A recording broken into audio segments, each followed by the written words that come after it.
Dear Prime Minister, dear Ingrida, I'll start by thanking you for your very kind welcome to beautiful Vilnius. I'm pleased to say that today is the first day on my Get the Vote Out tour as we prepare for the European Parliament elections taking place here on the 9th of June. These elections matter because they will set out the direction of Europe for the coming 5 years.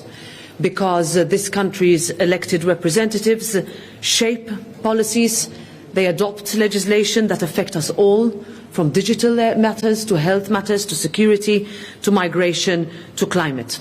So Sunday, the 9th of June, is the chance for every Lithuanian to have a say on who represents you in Brussels. Every vote matters, and you have the power to decide. So my appeal, and this is what I will say also this afternoon as I discuss with young Lithuanians at a town hall event, is to defend democracy by taking part in such an important exercise. In addition, of course, to these elections, as the Prime Minister has just said, we have discussed today the EU support for Ukraine, sanctions on Russia, as well as enlargement. Let me thank Lithuania, its leadership, its people, for being, I will always say, the first to call for what the European Union has unanimously called ever since, that the place of Ukraine and Moldova is inside the European Union. Historic decisions have been taken.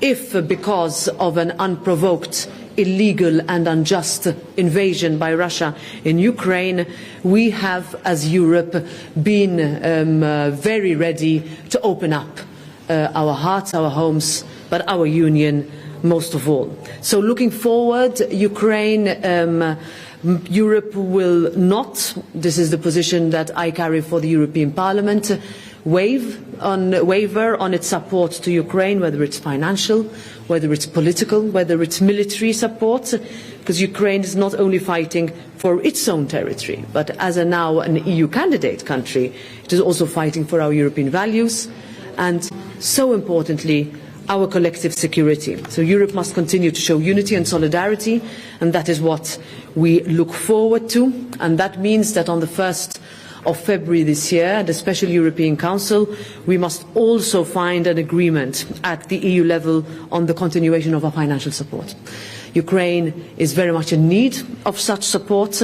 With such, as we call it, Ukraine facility, we invest in Ukraine's recovery, in its reconstruction and its modernization. And I continue to be confident and hopeful that an agreement can be found. Last words. Opening the accession negotiations in December was a historic moment, and we must make sure that we keep up the momentum. And as we look back at 20 years of Lithuanian membership in the European Union, historic milestone, as we celebrate today the defenders of this country, this is where we realise the geopolitical, strategic and future-oriented investment of such historic events. And this is something that we will continue to work for, and I look forward to any questions and all the work that I will do with my colleagues, current and future members of the European Parliament from Lithuania. Dėkojame, galimybė užduoti klausimus. Labas vakaras, Augustas Stankevičius. Hello.